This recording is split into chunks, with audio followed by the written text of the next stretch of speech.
প্রকৃতি সৃষ্ট বস্তুর রূপ রস হৃদয়ঙ্গম করে তার অন্তর্নিহিত রূপ নিজের ভাবের সংমিশ্রণে প্রকাশ করাকেই বলা হয় শিল্প।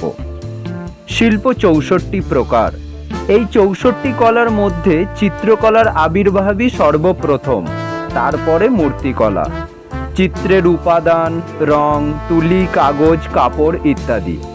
কাগজের উপর রঙকে ছড়িয়ে ছিটিয়ে দিলেই ছবি হয় না, রঙের মাধ্যমে কোনো অবয়বের গঠন আনতে হয়, তবেই হয় ছবি। ঠিক তেমনি নরম মাটির তাল হাতে নিয়ে চটকালেই কি মূর্তি হয়?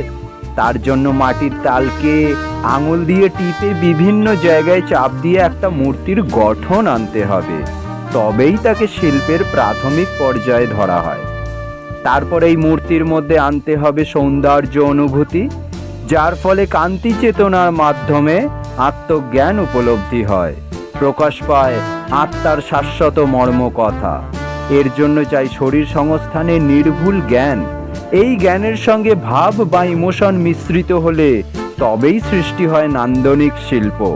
এই শিল্পের রসাস্বাদন করতে হলে দর্শককেও উপযুক্ত হতে হয় বই কি। রস পরিবেশন ও রসাস্বাদন দুই ব্যক্তিগত ব্যাপার। তাই ভারতীয় শিল্পে সৌন্দর্যবোধ ও কান্তি চেতনাকে অলৌকিক বলা হয়েছে। বস্তুর অন্তর্নিহিত রূপ আকার অবলম্বন করেই প্রকাশ পায়, অতএব এই বস্তু নিরপেক্ষ হতে পারে না। অর্থাৎ ইন্দ্রিয়গোচর অর্থপূর্ণ ফর্মের মাধ্যমেই শিল্প তার মনের ভাব ব্যক্ত করে। তাই কালজয়ী শিল্পী লিওনার্দো দা ভিঞ্চি বলেছেন, art is the cultivation of passion. শিল্প হচ্ছে সভ্যতার অন্তরের সত্তা। তার বিস্তার দেশ ও কালের বন্ধনে সীমায়িত থাকে না। দেশ দেশান্তরে তার গতি অবারিত। নতুন পরিবেশে অভিনব সমাজ চিন্তায় তার রূপান্তর ঘটে। এই রূপান্তর প্রাণবন্ত জাতির প্রতিভাবান শিল্পীর হাতে আশ্চর্য সুন্দর হয়ে ওঠে। একাধিক জাতির সংস্কৃতি ও শিল্পরীতির সংমিশ্রণে উদ্ভূত হয় নতুন পদ্ধতি ও নবতর দৃষ্টিভঙ্গি।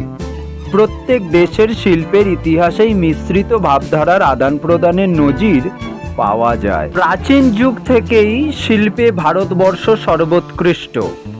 মধ্যযুগে 8ম শতাব্দীতে রাষ্ট্রকূট রাজাদের প্রধান প্রথম কৃষ্ণরাজ ইলোরায় পাহাড় কেটে কৈলাস শিব মন্দির নির্মাণ করিয়েছিলেন। এটি একটি মাস্টারপিস, মোনোলিথিক, মানে একটি মাত্র পাহাড় কেটে সম্পূর্ণ মন্দির এবং সমস্ত শিল্পকলা একটি পাথরের অংশ। সম্পূর্ণ গাঙ্গেয় অববাহিকায় তখন পাল সাম্রাজ্যের শাসন। প্রাক পাল যুগে এবং পাল যুগেও নালন্দা সংস্কৃতি কেন্দ্রই সর্বশ্রেষ্ঠ ছিল। স্থাপত্য ও অন্যান্য শিল্পে পূর্ব ভারতের শিল্পীরা নালন্দা থেকে প্রবাহিত হয়ে পোড়ামাটির ও ঢালাই ধাতুর দেবদেবীর মূর্তি নির্মাণে দক্ষতা অর্জন করেছিলেন। বিভিন্ন পুস্তকে গোটানো পটচিত্র অঙ্কনের কৌশল নালন্দা থেকেই সর্বত্র ছড়িয়ে পড়ে। শুধু ভারতের পূর্বাঞ্চলেই নয়, নেপাল, তিব্বত, ব্রহ্মদেশ, সুমাত্রা, ইন্দোচীন, জাভা ও সিংহলেও এর প্রসার লাভ করেছিল। আধুনিক ভারতে রামকিঙ্করই দেখালেন নিজের শক্তিতে উন্মুক্ত জায়গায় দাঁড়িয়ে থাকা মূর্তি। যে মূর্তির কাজ প্রতিমার জড়ত্বে দাঁড়িয়ে থাকা নয়, ওজন বা ভরযুক্ত, বোধ বা পুঞ্জগুণ সম্পন্ন গভীরতা নিয়ে পরিবেশকে তাৎপর্যপূর্ণ করে গড়ে তোলাই এর কাজ। ওনার সৃষ্টি করা বিখ্যাত ভাস্কর্যগুলোর মধ্যে উল্লেখযোগ্য দীপদান, সুজাতা, ধানঝাড়াই, সাঁওতাল পরিবার, কালের বাঁশি, যক্ষ যক্ষিণী ইত্যাদি। আজ সৌভাগ্যক্রমে ওনার এই অমর সৃষ্টিগুলোর মধ্যে একটি অর্থাৎ কালের বাঁশি আমার দেখার সৌভাগ্য হলো। ক্যামেরা বন্দি করে নিয়ে এলাম আপনাদের দেখাবো বলে। ওনার এই ভাস্কর্য কালের বাঁশি কিভাবে কলের বাঁশি হয়ে গেল, এ রহস্য আমি উন্মোচন করতে পারলাম না। সম্ভাবনা তো দেখছি একটাই, বানান ভুলের সরকার পশ্চিমবঙ্গে বর্তমানে নয়, তখন থেকেই বিদ্যমান ছিল। অতি কিশোরের ছড়ায় কিশোর কবি সুকান্ত ভট্টাচার্য বলেছেন, তোমরা আমায় নিন্দে করে দাও না যতই গালি, আমি কিন্তু মাখছি আমার গালে তেচন কালি। কোনো কাজটাই পারি না কো বলতে পারি ছড়া, পাশের পড়া পড়ি না ছাই পড়ি ফেলের ছড়া। ভুল করি ভাই যখন তখন শুধরাবার আল্লা দে, খেয়াল মতো কাজ করে যাই কষ্ট কি পাই সাধে। সোজা সুজি যা হয় বুঝি, হায় অদৃষ্ট চক্র, আমার কথা কেউ বোঝে না পৃথিবীটাই বক্র। অষ্টম শতাব্দীর মাঝামাঝি সময় থেকে দ্বাদশ শতাব্দীর শেষ ভাগ পর্যন্ত পাল যুগ। এই সময় থেকেই নালন্দার মাগধী শিল্পের প্রভাবে সমগ্র ভারতে অনুচিত্র বা মিনিয়েচার পেন্টিং আরম্ভ হয়। শিল্প রচনার দোষ গুণ অলঙ্কার নিরূপণের জন্য তথ্য সমৃদ্ধ নির্দেশাবলী এই সময়েই রচিত হয়।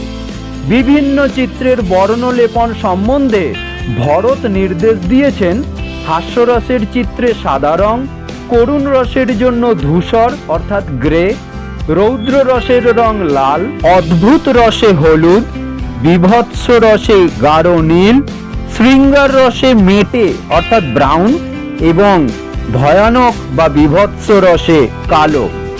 কিন্তু এই যুগের চিত্রকরেরা এই নির্দেশ পুরোপুরি অনুসরণ না করে নিজের মনের রসে সিঞ্চিত করে তালপাতার ক্ষুদ্রাকৃতির চিত্র রচনা করতে লাগলো।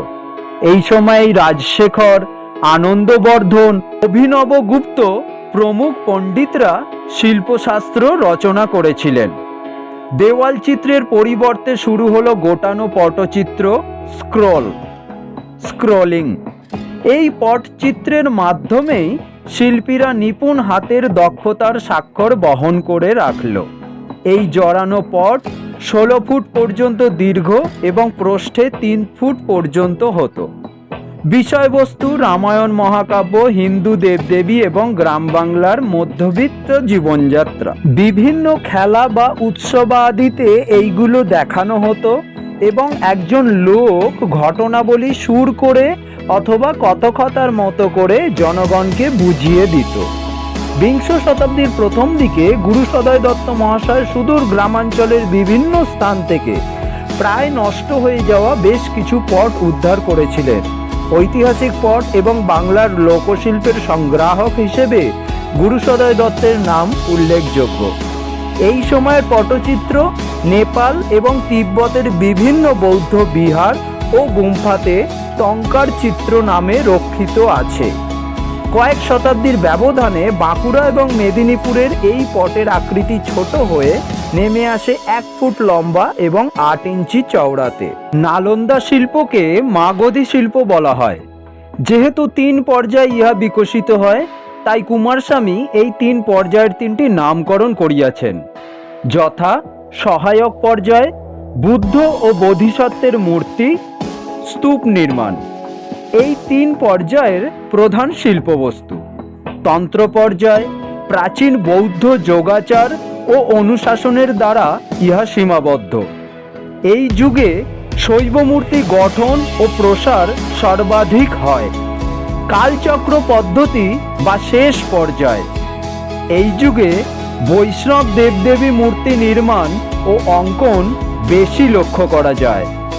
পাল যুগের শিল্প প্রতিভার পরিচয় শুধু নালন্দাতেই নয়, রাজগীর, বুদ্ধগয়া, ভাগলপুর, রংপুর, রাজশাহী, দিনাজপুর প্রভৃতি বিভিন্ন জায়গা থেকে পাওয়া গেছে।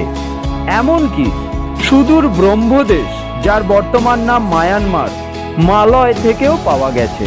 কেমব্রিজ বিশ্ববিদ্যালয়ের পাঠাগারে এই যুগের 2টি পুঁথি পাওয়া গেছে, অষ্টসহস্রিকা প্রজ্ঞা পারমিতা ও পঞ্চতন্ত্র। 2টি পুঁথি তালপাতার। এই 2টি পুঁথিতে 51টি অনুচিত্র ইলাস্ট্রেশন রয়েছে। নিপুণ হাতের সূক্ষ্ম কাজ গুজরাটের অনুচিত্রগুলির সঙ্গে বেশ পার্থক্যশীল, যদিও একই পদ্ধতিতে আঁকা। কুমারস্বামী বলেছেন, পাল যুগের শিল্পীরা সুদক্ষ ছিলেন, কিন্তু গুজরাটে চিত্রকরদের মতো তুলির টান হালকা ছিল না, ছিল বলিষ্ঠ। খিচিংয়ের ধ্বংসাবশেষ থেকে পাওয়া মহিষাসুরমর্দিনী ও নাগিনী মূর্তিগুলি গৌড়ীয় শিল্পী দ্বারা নির্মিত বলে অনুমান করা হয়। ভারতের উত্তর পশ্চিমে বহু ব্রোঞ্জ মূর্তি পাওয়া গেছে যা নালন্দা শিল্পীদের তৈরি। ইস্ট ইন্ডিয়া কোম্পানির আমলের প্রথম দিকে এই রীতিকেই জড়ানো পট অঙ্কন করা হতো। নব্যবঙ্গের সুবিখ্যাত কালীঘাটের পটচিত্রে অবশ্য দেখা যায় মুঘল চিত্রের প্রভাব এবং সদ্য পাওয়া ইউরোপীয় রীতির প্রয়াস। বাঁকুড়ার পটশিল্প এবং কালীঘাটের পটশিল্পের আধুনিক প্রকাশ ঘটেছে যামিনী রায়ের অঙ্কন শৈলীর মধ্যে। গগনেন্দ্রনাথ ঠাকুরের জোরালো রেখার টানে জল রঙের ছবিগুলিও কালীঘাটের পটচিত্রের কথাই মনে পড়িয়ে দেয়। রবীন্দ্র চিত্রকলার বৈশিষ্ট্য কল্পরূপের ছন্দ, রেখা জালের নিবিড় বুননি, কালোয় আলোয় অপূর্ব সমাবেশ। বর্ণের বক্তব্য ও বাহার রবীন্দ্র চিত্রে প্রচুর ও অসাধারণ, কিন্তু সাদৃশ্যমুক্ত। অন্ধকারে আলোর ছটা যেন সুপ্তির মধ্যে চেতনার জাগরণ। আবেগ ও প্রাণশক্তি প্রচুর, বিস্ময়কর। রবীন্দ্রনাথের চিত্রধর্মের ভিত্তি কোনো অস্বীকৃতির অন্তর্ভূমির উপর গঠিত নয়। বস্তু সম্পর্কে অর্জিত অভিজ্ঞতার কোনো প্রশ্নই তাতে নেই, কারণ প্রাচ্য পাশ্চাত্যের বহু শিল্প পদ্ধতির রসিক সমাদর হয়েও নিজের রচনায় কোনো পদ্ধতিকেই তিনি গ্রহণ করেননি। তাঁর চিত্রকর্ম একান্তভাবেই তাঁর নিজস্ব, কারণ কোনো কিছুকেই গ্রহণ বর্জন স্বীকার অস্বীকারের প্রশ্ন নির্ধারিত নেই। জ্ঞান, বুদ্ধি ও অভিজ্ঞতার দ্বারা রবীন্দ্র চিত্রকলার যথার্থ নিরূপণ করা যায় না। আনন্দাধ্যেব্য জন্মিবানি ভূতানি জায়ন্তে আনন্দং ব্রাহ্মণ্যে বিদ্যা ন বিভেতি কদাচন ন বিভেতি কুতশ্চন। অর্থাৎ আনন্দ হতেই ইন্দ্রিয় গ্রাহ্য বস্তুর উপকরণ সদ্ভূত হয়েছে। আনন্দের প্রকাশ হয় সৌন্দর্যে, অন্তরের গোপন পরিচয় প্রকাশ পায় কান্তি চেতনায়।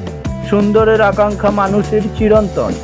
হিন্দু শিল্পশাস্ত্রে সুন্দরের সংজ্ঞা ও তার প্রকাশ রীতি বর্ণনা করা হয়েছে।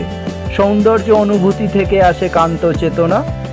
দৃশ্যমান বস্তুর অতীত শাশ্বত সত্তার প্রকাশই হচ্ছে আধ্যাত্মবাদ, যা ধর্ম নির্ভর।